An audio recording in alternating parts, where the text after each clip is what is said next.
o escritor deste hino tinha isso em mente quando compôs esse hino. Mas dá uma olhada comigo. Rosto divino, ensanguentado, corpo magoado por nosso bem. Senhor, levaste todas as dores dos pecadores que hoje a te veem. Quando ele começa a descrever o rosto ensanguentado, eu estou lembrando da descrição que nosso irmão leu e comentou a respeito de terem colocado uma coroa de espinhos na cabeça do Senhor e depois pegado aquele caniço que lhe deram como cetro, batido na cabeça dele, posso imaginar os espinhos rasgando seu couro cabeludo. Essa é uma região extremamente vascularizada e sangue correndo pelo rosto do Senhor. Essa estrofe está mais de acordo com o objetivo de que evangelista? Hã? Qual foi o evangelista que apresentou o Senhor Jesus como rei, destacando a cabeça do Senhor, onde foi colocada a sua coroa? Mateus. Olhem para a segunda estrofe. Mãos carinhosas tão maltratadas, por mim cravadas em uma cruz. És neste vale com simpatia, meu vero guia, és minha luz. Qual o evangelista que teve como objetivo mostrar o Senhor Jesus como o servo perfeito, aquele que não veio para ser servido, mas para servir, cujas mãos foram usadas para servir tanto pessoas, mas que no momento da sua crucificação elas foram cravadas na cruz com aqueles cravos. Qual foi o evangelista? Marcos. Próxima estrofe. Lado ofendido, cuja ferida me deu a vida pura, eternal. Por tuas dores, um Deus clemente outorga ao crente paz sem igual. Houve um evangelista que teve como objetivo mostrar Jesus como o Filho de Deus. Na linguagem judaica, essa expressão Filho de Deus equivalia a dizer igual a Deus, igual em todos os atributos, igual na sua essência. E se Deus é amor, o Filho de Deus veio revelar-nos o amor de Deus. E ele revelou esse amor quando ele permitiu que os homens o crucificassem no meu lugar e no teu lugar, naquela cruz. Ele foi o único que registrou o momento em que o soldado romano pega uma lança, fura o lado do Senhor. E nesse furo saiu água e sangue. Qual foi o evangelista? João. Teus pés feridos, Jesus paciente, eu delinquente os traspassei. Por ti sou salvo, já redimido, e agradecido te adorarei. E aquele evangelista que nós temos lido algumas coisas do seu evangelho, comparando com o relato que ele fez também no segundo volume, Lucas, ele mostra a perfeita humanidade do Senhor. E para reforçar essa visão, ele destaca a parte do nosso corpo que fica em contato com a terra, os pés. Ele mostra os pés do Senhor levando para todos os lugares, pregando o evangelho do reino. Mas ele mostra também que na crucificação, os pés também foram cravados ali na cruz. E se naquele momento os pés não podiam levar o Senhor para pregar o evangelho em outros lugares, quando ele foi assunto, ele disse para nós continuarmos essa tarefa. E lembrando disso, o profeta disse: conformosos são os pés dos que anunciam boas novas. Seus pés foram céleres em levar o seu corpo por inúmeras cidades da Galiléia pregando o evangelho do reino. Os nossos pés deviam ser céleres também, cumprindo a grande comissão que o Senhor passou a nós, para darmos continuidade à obra realizada por ele. A última estrofe, poeta junta tudo isso e diz: crucificado sobre o madeiro, manso cordeiro sofreste aqui. Hoje na glória, em santa calma, guardas minha alma perto de ti. Será que tem alguém aqui entre nós para quem a morte de Cristo ainda não teve o valor devido? Para quem a morte de Cristo ainda não valeu nada, para falar o português claro? Será que tem alguém entre nós ainda que não se arrependeu dos seus pecados e colocou a sua fé em Cristo, dando razão para a morte de Cristo em seu favor? Será que tem alguém que ainda não considerou essas palavras a fundo, o que elas representaram para o Senhor e o que elas valem para nós hoje? O Cordeiro de Deus, único inocente que pisou neste mundo, morreu e deu a sua vida por nós, que de inocentes não temos absolutamente nada, culpados. E com justiça deveríamos receber o devido pagamento dos nossos pecados, a morte. Mas ele a levou sobre si, livrando-nos da morte. Mas não só da morte física, da morte eterna, que é o principal. Gostaria que vocês continuassem pensando nisso.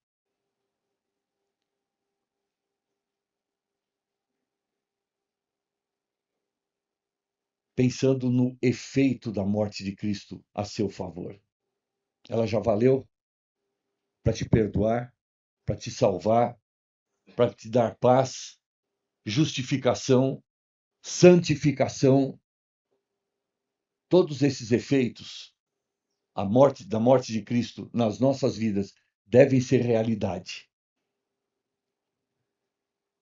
A nossa oração é que isso seja uma realidade na sua vida. Eu tenho certeza que aqueles que organizaram o acampamento estiveram orando muito por pessoas que eles sabiam que iam estar aqui.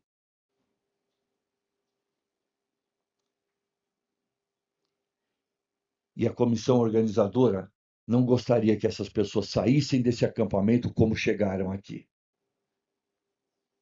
Chegaram sem salvação. Mas todos nós, inclusive a comissão organizadora, gostaríamos que saíssem daqui salvos eternamente. Chegaram aqui como criaturas de Deus, mas todos nós gostaríamos que saíssem daqui como filhos de Deus amados em Cristo Jesus. É por essa razão que nós estamos aqui. A comunhão é gostosa, os momentos juntos são gostosos, o louvor ao Senhor é apreciado, tudo isso é muito bom. Mas a principal razão de estarmos aqui é para que pessoas que não conhecem Cristo como Salvador saiam desse acampamento como novas criaturas em Cristo. Considerando que as coisas antigas já passaram e que daqui para frente é vida nova, porque experimentaram aqui nesses dias o novo nascimento, o nascimento de cima, na família de Deus, pela ação da palavra de Deus, combinada com a ação do Espírito Santo nas suas mentes e nos seus corações, e que isso seja uma realidade na vida de alguns aqui, para a glória de Deus. Amém. Nós vamos continuar a nossa comparação de Lucas e Atos, e nessa manhã eu quero destacar uma atividade que foi vista muitas vezes sendo realizada pelo Senhor Jesus, mas que posteriormente, pelos seus discípulos, ela também foi copiada. Qual é a atividade? Oração.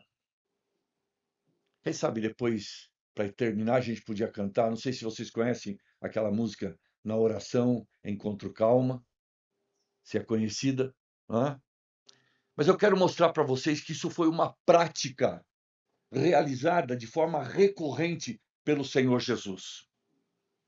Mas, Davi, ele não é Deus? Ele precisava falar com o Pai, estar em comunhão permanente com o Pai? Lembram-se que Lucas destaca a humanidade de Jesus. Aliás, me permita dar mais uma dica. Nós temos 4 evangelhos. E nós temos duas naturezas, vemos na palavra de Deus o Senhor Jesus apresentando duas naturezas, a natureza humana e a natureza divina. E é muito interessante que, de forma bem equilibrada, dois evangelistas destacam a natureza divina do Senhor e dois evangelistas destacam a natureza humana do Senhor. E aí a gente vê um equilíbrio, porque temos que considerar isso. Apesar de ser um paradoxo para nós, não entendemos como é que alguém pode ser Deus e homem ao mesmo tempo. Como é que o Deus que se fez homem não deixou de ser Deus e passou a ser homem? Isso vai muito além do que a nossa mente pode decifrar. Muito além. Mas como o Marcelo disse, nós já repetimos isso, copiamos a frase dele, é muita arrogância da nossa parte, com uma mente desse tamanhinho, finita, limitada. Queremos compreender o Deus que é infinito. Aceitamos pela fé o que a Bíblia nos relata. Cristo se fez, era Deus, se fez homem. E se fazendo homem, não deixou de ser Deus, mas passou a ser homem ao mesmo tempo. Cremos nisso pela fé. A nossa fé está apoiada nesse fato e nós entendemos por que é que ele morreu ali na cruz em nós. Sendo Deus, numa das mãos ele segurava na mão de Deus Pai. Sendo homem, na outra mão ele segurava na nossa mão. E é por isso que 1 Timóteo capítulo 2, verso 5, o apóstolo Paulo disse: há um só Deus e um só mediador entre Deus e os homens, Cristo Jesus, que se fez homem. Sendo Deus, ele conhecia o lado de Deus. Sendo homem, ele conhece também o nosso lado. E por isso ele pôde ser o mediador, o único mediador entre nós e Deus. Sabem? São João, São Pedro, São Paulo foram homens santos de fato. A Bíblia os chama assim. Na verdade, a Bíblia nos chama, a nós que cremos, de santos.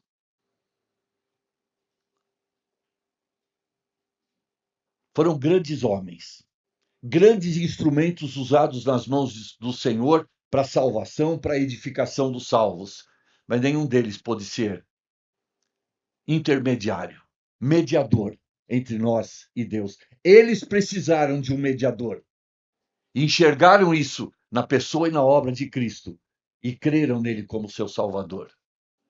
Maria, uma santa mulher. Não foi à toa que ela foi escolhida para ser a mãe do menino Jesus. Não foi à toa. Uma santa mulher, temente a Deus, que buscava o Senhor, mas ela reconheceu também que ela precisava de um mediador. E ela diz: a minha alma se alegra em Deus, meu Salvador. E aquele que nasceu do seu ventre, aquele que ela teve o privilégio, e eu sei que todas as mães aqui gostariam de ter tido esse privilégio, ser a mãe do menino Jesus. Que bênção, que privilégio. Mas ela reconheceu que aquele que saiu do seu ventre nasceu para ser o seu Salvador, inclusive.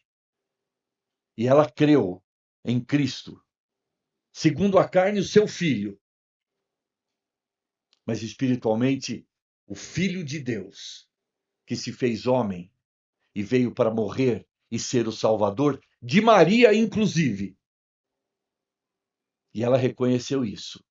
E ela creu no seu próprio Filho como seu único e suficiente Salvador.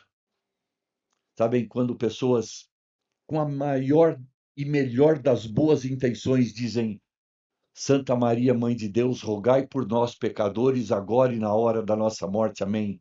Não sabem o que estão falando. Maria não pode rogar por nós. Maria não pode interceder por nós. Maria não pode ser a mediadora entre nós e o nosso Deus. O único mediador entre Deus, santo, santo, santo, e homens como nós, pecadores, pecadores, pecadores, é Jesus Cristo, o único que morreu por nós, lá na cruz do Calvário. Onde ele foi crucificado? No céu? Não. Na terra? Não. Entre os céus e a terra. Como ele foi crucificado? Não foi de mãos fechadas, mas de mãos abertas, indicando que ele estava disposto, e ainda hoje está disposto, a ser o mediador entre talvez alguém que esteja entre nós, pecador condenado, e esse Deus santo e justo. Chegue-se a Cristo, vá a Ele, arrependa-se dos seus pecados, coloque sua fé nele, faça dele o único Salvador apontado pela Bíblia. E por Deus, faça dele o seu Salvador e o seu mediador entre você e Deus. Sabe de uma coisa? Ele ainda está de braços abertos. Agora não mais na cruz. Mas ele está aqui entre nós, porque ele disse: onde estiverem 2 ou 3 reunidos em meu nome, ali estou no meio deles. E ele está aqui, hoje, de braços abertos, esperando um pecador arrependido dos seus pecados colocar nele a sua fé e a sua esperança. E você pode ter nele o seu Salvador agora. Vamos abaixar as nossas cabeças um instante. Nosso Deus e Pai, nós temos contemplado o sofrimento do teu filho. Nós temos contemplado quanto ele sofreu por amor de nós. Temos lido na tua palavra da sua crucificação. Temos visto o seu desprezo, escárnio, zombaria, rejeição que ele recebeu. Os sofrimentos morais, físicos, emocionais, mas, sobretudo, o sofrimento espiritual, quando ele levando sobre si o nosso pecado. E quando tu precisaste voltar as costas a ele. E ele sentiu o teu abandono quando ele disse: Deus meu, por que me desamparaste? O peso do nosso pecado foi tremendo. Nós reconhecemos isso. Mas reconhecemos também porque conhecemos, através da tua palavra, o teu amor. E o teu Espírito fez isso ficar bem claro às nossas mentes e corações. Lembramos o dia, e muitos de nós poderíamos dizer isso, ó Pai, em que, arrependidos dos nossos pecados, confiamos só em Cristo e na sua morte ali na cruz do Calvário, como feita em nosso lugar, para nossa salvação. Mas, Pai, talvez haja alguém aqui entre nós que ainda não colocou a sua fé no Senhor Jesus. Que não possa passar de hoje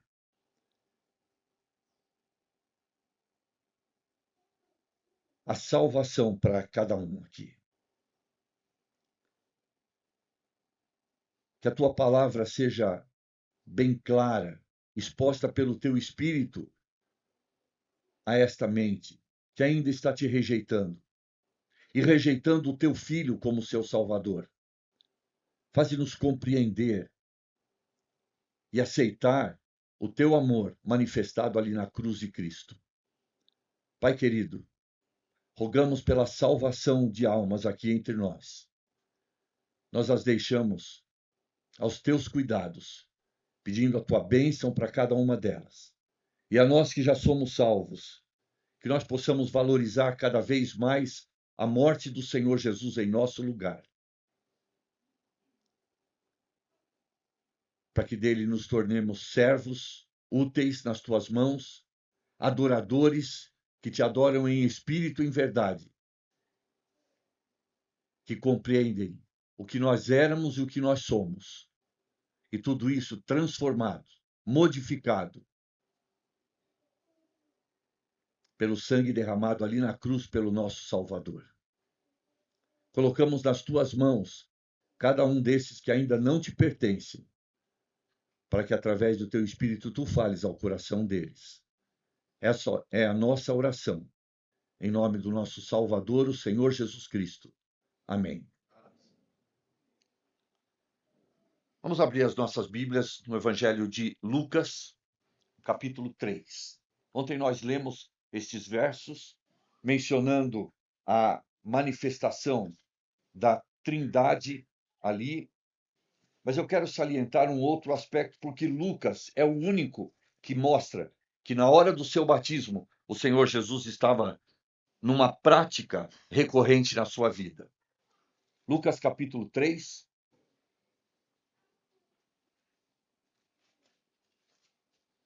versículo 21. E aconteceu que, ao ser todo o povo batizado, também o foi Jesus. E estando ele a orar, o céu se abriu. Mateus, Marcos e João mencionam o batismo do Senhor Jesus, mas Lucas é o único que fala que, no momento do seu batismo, ele estava orando. E nós ficamos pensando, por que havia necessidade de ele orar? Na verdade, não havia nem necessidade, como Deus, de ele ser batizado e nem de orar. Mas lembram-se do objetivo de Lucas no seu evangelho: mostrar a perfeita humanidade do Senhor. Então, como homem, houve a necessidade de ele ser batizado para ele puxar a fila, para ele ser o primeiro de outros que seriam batizados, obedecendo inclusive a ordem que ele deu aos seus discípulos. E por que orar? Porque ele estava mostrando desde o início do seu ministério público a necessidade de o homem estar em contato permanente com Deus. E como é que se faz esse contato? Bem, na verdade, o nosso contato com Deus é uma via de mão dupla. Deus fala conosco, nós falamos com ele. Como é que Deus fala conosco? Através da sua? Não é só dessa forma. E sabe de uma coisa? Eu não vou engessar as mãos de Deus e dizer que ele só tem que falar conosco com palavras. Ele pode falar conosco através de uma criança de 11 anos, não pode, Marcelo? Pode? Na verdade, ele usou até uma mula para falar com um homem. E se ele quiser usar outra mula para falar conosco, ele é Deus. E ele sabe o que faz. Ele sabe quais são as circunstâncias. E ele sabe como, muitas vezes, o nosso ouvido está de uma tal forma tampado que nós não ouviríamos ele falar de uma forma normal. E ele tem que usar uma forma sobrenatural. Mas, não entendam errado as minhas palavras. A principal forma como Deus fala conosco hoje é através da sua palavra. E eu me lembro de ter recebido no status de uma pessoa um meme, um homem olhando para o céu e dizendo: fala comigo, Senhor. E aparece uma mão atravessando a nuvem e empunhando a palavra de Deus. Diz: quer que eu fale com você? Então, está aqui. Eu me lembro também o que Abraão falou para o rico, quando ele disse: manda Lázaro lá na minha casa falar com os meus irmãos. Lembram-se da resposta de Abraão? Eles têm Moisés e os profetas. Ora, mas Moisés e os profetas já haviam morrido há muito tempo. Na verdade, ele usou ali uma figura de linguagem chamada metonímia. O que Abraão quis dizer: eles têm os escritos de Moisés e dos profetas. E como é que nós chamamos os escritos de Moisés e dos profetas? Nós chamamos de Bíblia. Então, jovens, você quer ouvir a voz de Deus? Você quer que Deus fale a você e revele o seu propósito, seus planos, seus objetivos para a sua vida? Abra a Bíblia e faça dessa ação uma ação repetida constantemente. Ouça Deus falar com você através da sua palavra. Aliás, nós chamamos esse livro de A Palavra de Deus, porque Deus fala conosco através da palavra. Mas ele também quer ouvir-nos falar com ele. E se ele fala conosco através da palavra, como é que nós nos comunicamos com ele? Oração, oração. Lembrem-se disso. Comunhão com Deus é uma via de mão dupla. Ele fala conosco, palavra. Pode usar outros meios, mas palavra, palavra. Nós falamos com ele através da oração. E quanto mais essa comunhão, essa comunicação nos dois sentidos flui, mais intimidade, mais proximidade nós temos de Deus. Jesus quis deixar bem claro, no início do seu ministério terreno, ao ser batizado, que ele estava em plena comunhão com o Pai. E o Pai manifestou também que havia essa plena comunhão. O Senhor estava orando e o Pai diz: Tu és o meu filho amado, em ti me comprazo. Ele falando com o Pai falando com ele. Ele falando com o Pai. Essa não foi a única ocasião. Mas nós temos que aprender isso, meus irmãos. Se nós queremos ser próximos a Deus, e próximos, isso quer dizer amigos de Deus. Sim, porque amigos são próximos, não é? Lembram-se de um servo de Deus que foi chamado amigo de Deus? Quem? Abraão. E por que Abraão foi chamado amigo de Deus? Lembram-se de um outro amigo de Deus, apesar de ele não ser chamado dessa forma, que andava com Deus? Enoque. Sabe qual é a ideia que eu tenho quando eu leio ali Enoque andava com Deus? A esposa de Enoque disse para ele um dia: "Oh, meu bem, vai ali na esquina comprar um pão ali na padaria." Aí Enoque saía de casa. E quem eu visse disse: ele ficou doido. Está falando sozinho. Não, ele andava com quem? Com Deus. Então ele estava conversando com Deus. Comprava o pão lá na padaria e voltava para casa.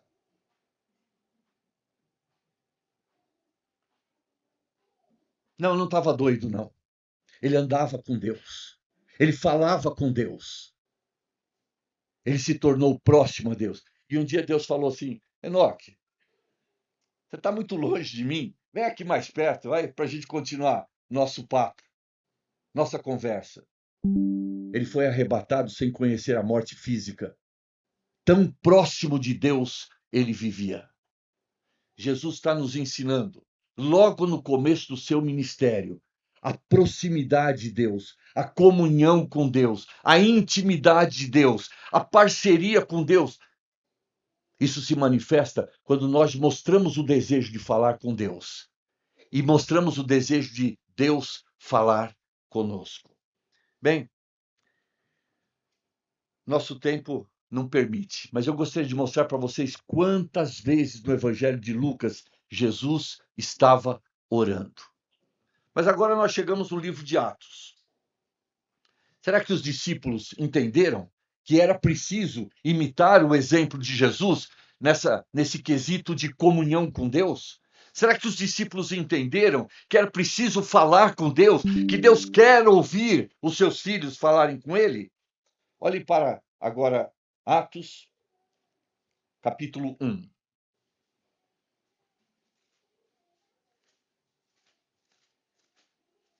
Depois do Senhor Jesus, sendo assunto ao céu, ele ordenou aos seus discípulos que permanecessem em Jerusalém até que do alto eles fossem revestidos de poder. E nós lemos em Atos 1, verso 14. Todos estes perseveravam. Se você ler o verso anterior, você vai ver que os 11 apóstolos são mencionados aí. Todos estes perseveravam unânimes em oração, com as mulheres, com Maria, mãe de Jesus, e com os irmãos dele. Sabe o que significa perseverar? Significa fazer hoje e amanhã parar, é isso? Significa hoje, amanhã, depois de amanhã, depois de amanhã, depois de amanhã, que essa seja uma atitude repetida, constantemente presente na nossa vida. Os discípulos entenderam como era importante perseverar em oração. Ainda mais porque a promessa é que, quando o Espírito descesse, eles seriam revestidos de poder para testemunhar. E eles sentiram a sua dependência de Deus e a necessidade de estarem conectados plenamente com Deus. E a oração faz essa conexão. Capítulo 2, verso 42. Depois da pregação de Pedro no dia de Pentecostes, quase 3.000 pessoas salvas, batizadas, crendo na palavra do Senhor. E agora? E agora começa a vida cristã. E de que forma os recém-convertidos começaram a sua vida cristã? Atos 2 e 42. E perseveravam na doutrina dos apóstolos, e na comunhão, no partir do pão e nas orações. Mais uma vez nós encontramos aqui a palavra perseverar. Eu não posso deixar de contar uma experiência. Falei para vocês que eu admiro uma pessoa que consegue se comunicar em outras línguas. Eu tentei aprender inglês 3 vezes, entrei em 3 cursos e depois de algumas lições saía do curso. Aí, quando adolescente, comecei a fazer um curso de reparos em rádio e televisão, concertos, e não cheguei ao final também do curso. E muitos livros que eu lia, aquele desejo de ler a Bíblia toda em um ano, né? E quando chegava em Êxodo, e ali na descrição do tabernáculo, a roda já começava a engastalhar e tal, e quando chegava em Levítico, então, aí parava. E algumas vezes eu comecei a leitura da Bíblia e não passava de Levítico. Aos 17 anos eu fui para Ribeirão, fui estudar, e no final do primeiro ano de faculdade, uma tarde sem aula, eu desci lá no ginásio de esportes, e na frente do ginásio de esportes, um campo de futebol e uma pista de atletismo em volta. Eu vi um senhor, bom, eu tinha 17 anos, né? Eu vi eu ia dizer, um senhor de idade e tal, mas ele tinha 50 e poucos hoje e eu já tenho 64. Então, era um jovem senhor de 50 e poucos anos, dando algumas voltas, debaixo de um sol escaldante em Ribeirão Preto, no mês de novembro, é terrível lá. E ele deu algumas voltas. Falei, esse homem não vai parar de correr debaixo desse sol? Depois ele parou, começou a fazer uns exercícios, alongamentos e tal, e eu desci para conversar com ele. Eu falei, estou olhando o senhor correr aí embaixo desse sol e tal, não é uma hora muito propícia para isso, né? Como é que você tem força para isso?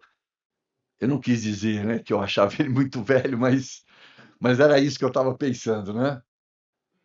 Ele falou, pois é, rapaz, eu comecei a correr há um tempo e fiz isso para não profissionalmente, mas eu gosto, é um hobby e hoje eu tenho uma saúde muito boa, me propiciou o esporte. Meus amigos estão velhos, barrigudos, barriga de chope,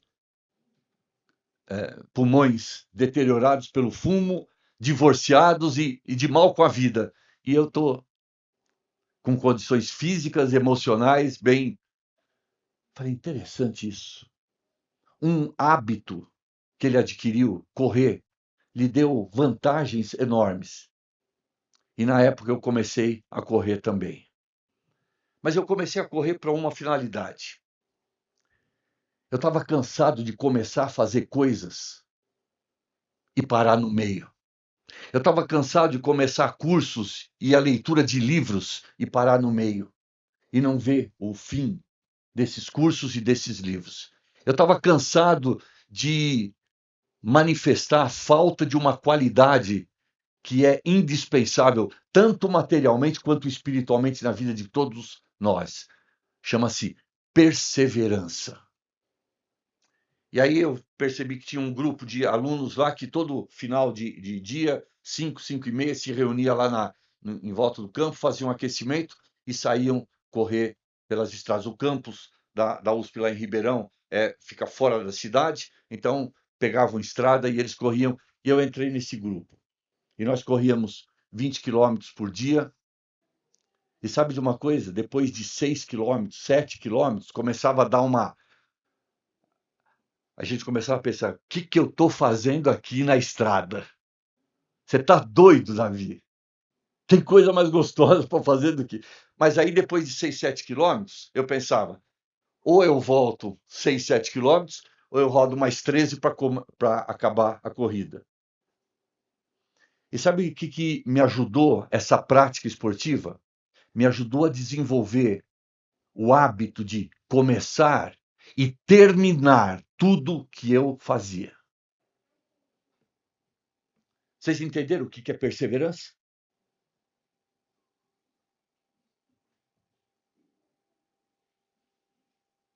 Eu sei, jovens, que vocês são dotados de uma força física, um vigor físico tremendo. Mas deixe-me dizer uma coisa: isso não vai te levar a nenhum lugar se você não desenvolver perseverança. Eu me lembro de ter participado de uma corrida em São Carlos, corrida da USP, 12 quilômetros, e no início da corrida eu vi 2 rapazes lá dando tiros de 100 metros e para lá e para cá. Não sei se vocês estavam querendo impressionar, né? Aí, dada a largada, nós saímos no terceiro quilômetro, tinha 12 para correr. No terceiro quilômetro, eles chegaram primeiro, mas eu passei depois e vi os dois estendidos na grama lá, numa praça, morrendo. Tiro de 100 metros é uma coisa. Corrida de 100 metros é uma coisa. Uma corrida de fundo, que a gente chama 12 quilômetros, 20 quilômetros, uma meia maratona, uma maratona, não é para dar um tiro de 100 metros, não vai ter gás para chegar no final. Sabe de uma coisa? A vida cristã não é uma corrida de 100 metros, é uma maratona. E para vencer uma maratona é imprescindível que nós tenhamos perseverança. Você tem força física, jovem? Faça bom uso dela. Aos 64 eu já não tenho mais a força que eu tinha aos 17. Mas eu mantenho uma qualidade chamada perseverança. E hoje, nada que eu comece, eu não vou interromper até chegar no final. Eu aprendi a ser perseverante. Falta-nos o tempo para mostrar para vocês como os cristãos, no primeiro século, descobriram a importância de serem perseverantes em oração. Mas eles fizeram desse hábito um hábito constantemente praticado nas suas vidas. Então, para nós terminarmos, vamos lá.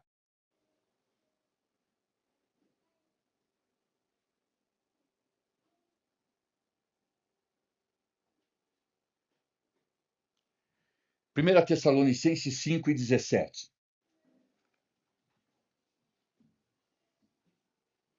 Primeira Tessalonicenses 5:17. Alguém quer ler para nós?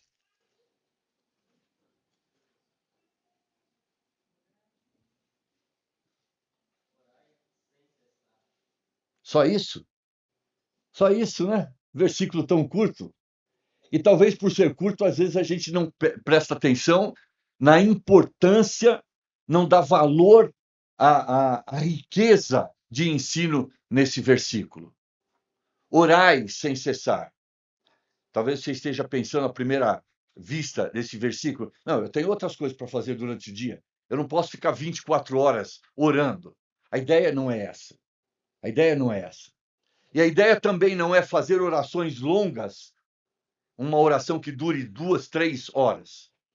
A ideia é viva sempre em espírito de oração. E isso significa em comunicação permanente com o Senhor. Deixe-me dizer uma coisa. Eu já ouvi orações de irmãos que disseram assim: Senhor, estamos entrando na tua presença para. Eu fico pensando, e onde é que eles estavam 5 minutos atrás?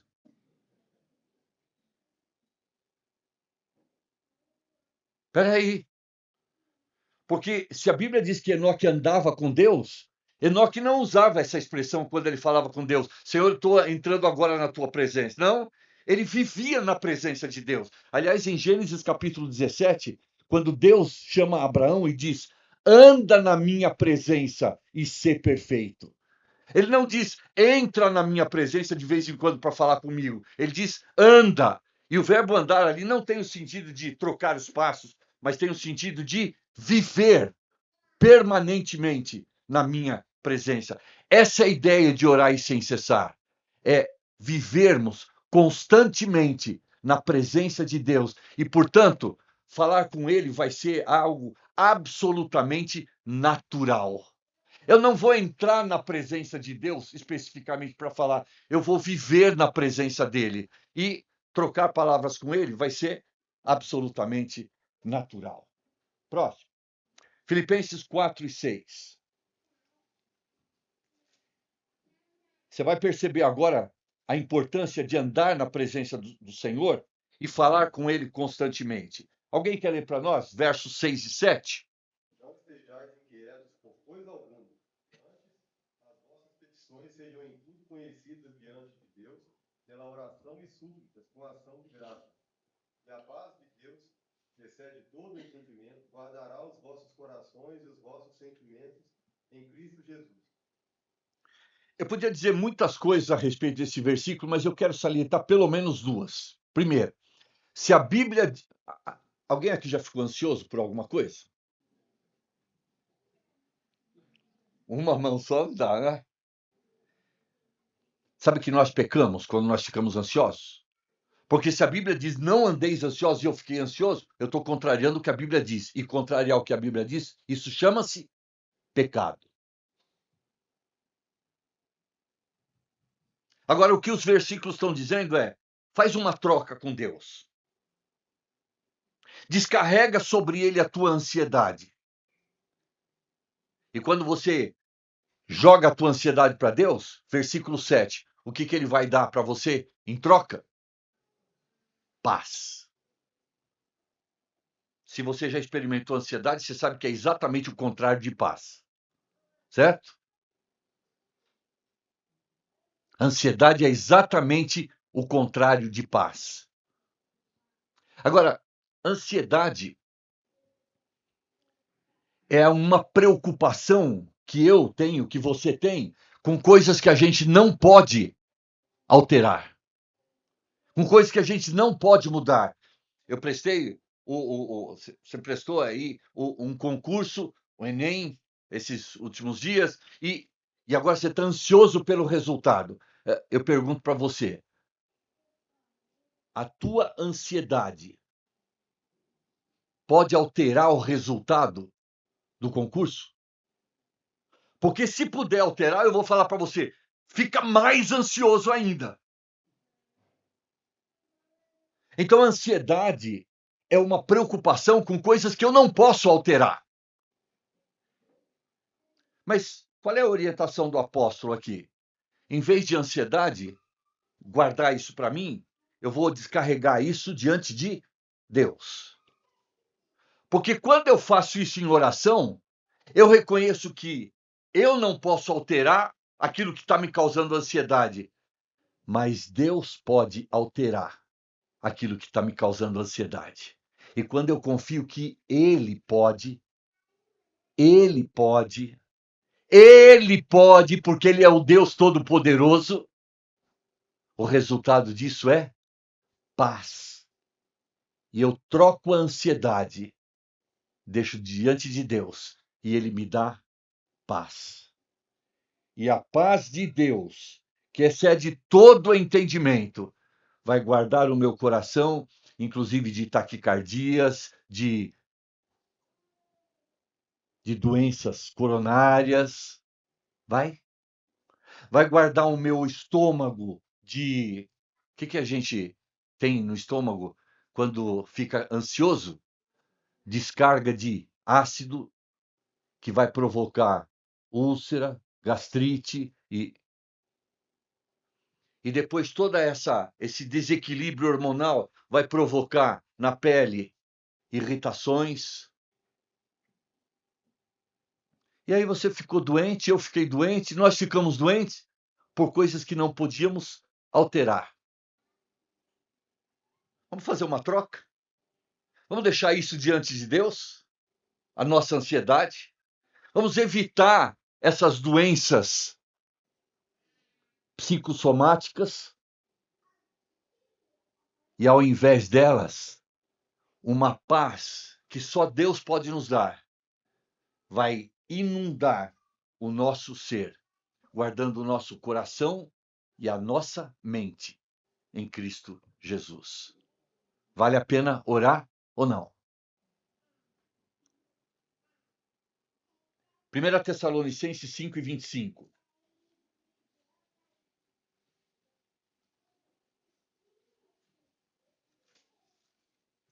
Primeira Tessalonicenses 5:25. O que diz lá?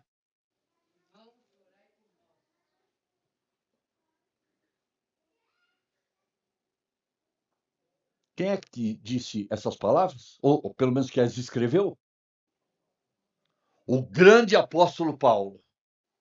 Ele precisava de orações a favor dele? Bom, se ele está dizendo isso é porque ele sentia. Agora, sabe o que a oração nos faz sentir? E sabe por que as nossas reuniões de oração são pouco frequentadas na maioria das igrejas cristãs? Eu sei que o conselheiro Lafayette é diferente. Graças a Deus por isso. Não sei se Muriaé é diferente. Tá? Talvez seja. Muriaé também é especial. Congonhas é diferente. Então eu vou dizer diferente. As igrejas cristãs do estado de São Paulo têm as suas reuniões de oração muito pouco frequentadas, porque nós não entendemos isso. Gente, presta atenção nisso. Quando o grande apóstolo Paulo está dizendo assim, eu careço das suas orações a meu favor. O grande apóstolo Paulo está dizendo, eu sou pequeno demais frente às circunstâncias, frente às tarefas que Deus me deu, frente ao serviço que eu tenho que fazer.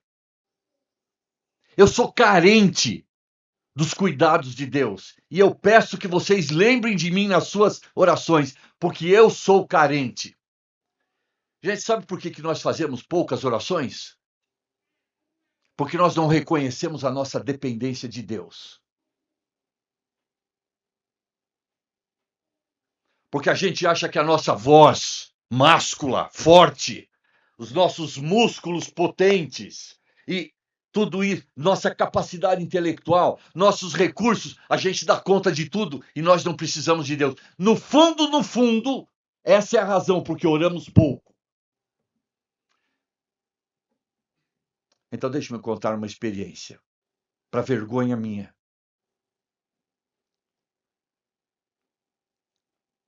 Nós temos 2 filhos, mostrei para vocês já a foto deles e mostrei para vocês como Deus foi misericordioso e fez com que eles saíssem parecidos com a mãe.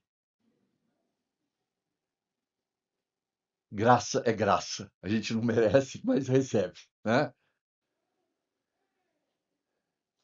Nós vimos os nossos filhos nascer, vimos os nossos filhos nascer de novo, vimos os nossos filhos serem batizados, Deus nos deu o privilégio de batizar os filhos, vimos os nossos filhos participando das atividades da igreja, tocando, pregando, abrindo reuniões, se envolvendo com o trabalho do Senhor. Mas quando meu filho mais velho chegou aos 17 anos, disse, pai, não quero mais saber de igreja.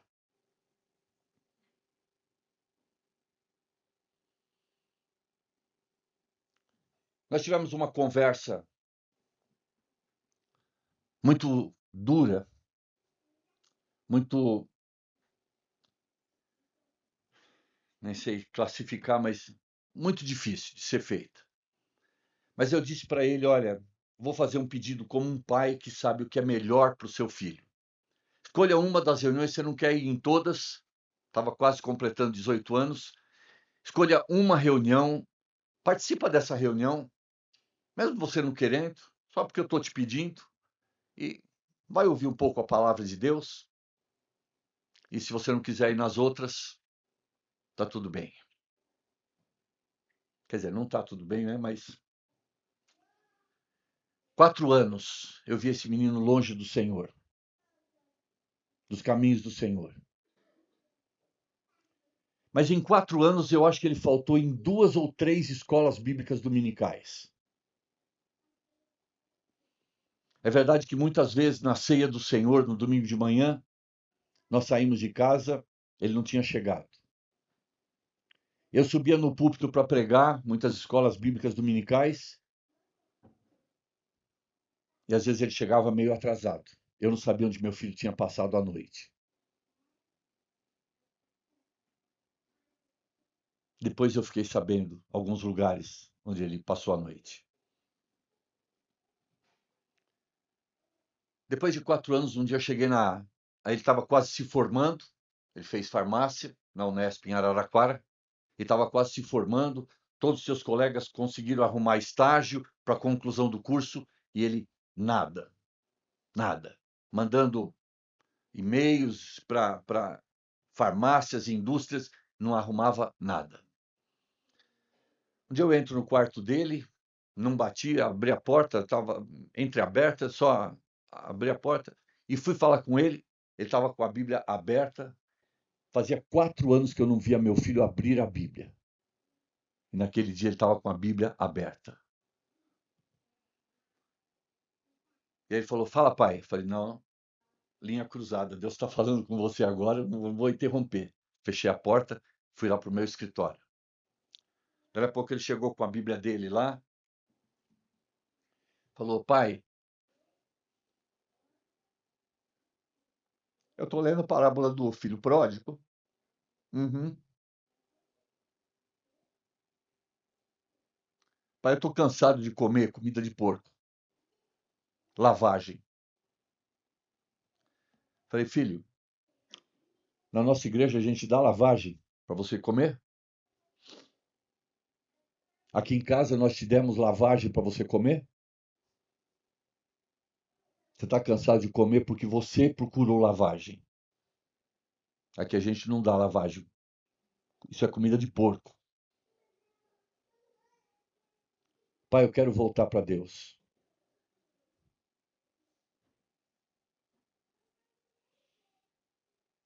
Então, primeiro você tem que acertar com você se é isso mesmo que você quer.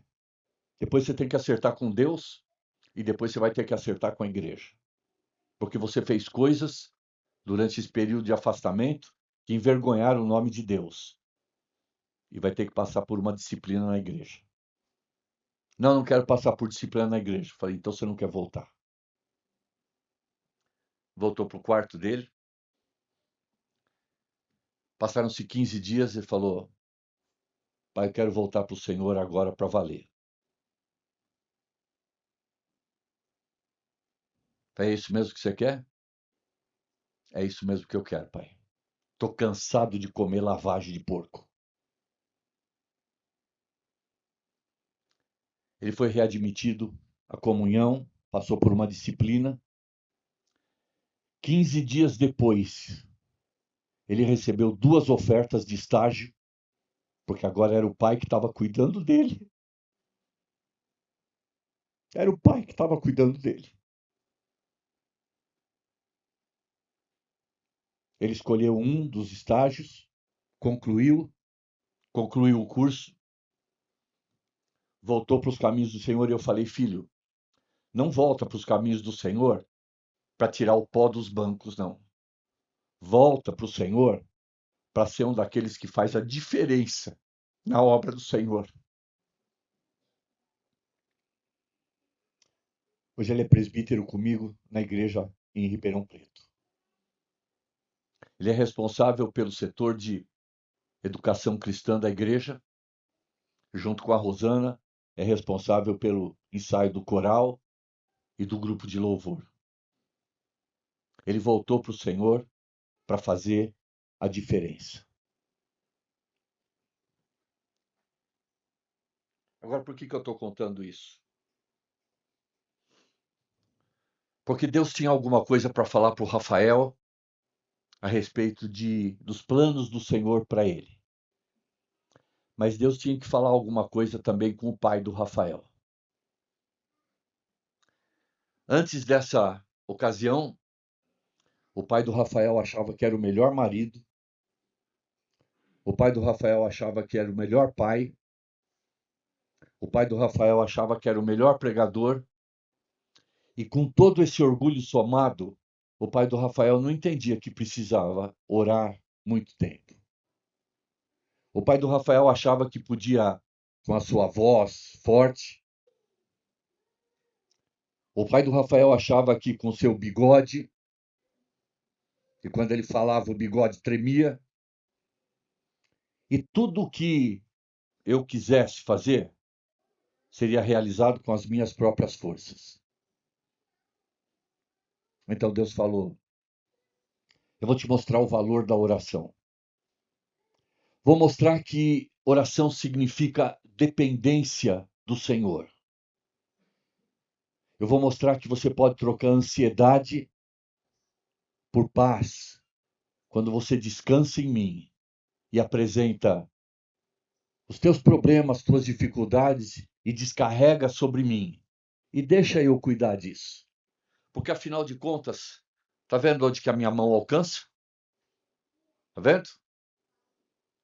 Mas quando eu oro, é a mão de Deus que se move. E a mão de Deus alcança muito além do que a minha mão alcança. Na oração, encontro calma. Na oração, encontro paz. Orar a Deus faz bem à alma. Eu tive que aprender isso a duras penas. Espero que vocês que não sejam tão cabeça dura quanto eu fui e possam aprender isso de forma mais suave. Lembre-se disso. Jesus fazia da oração uma prática recorrente.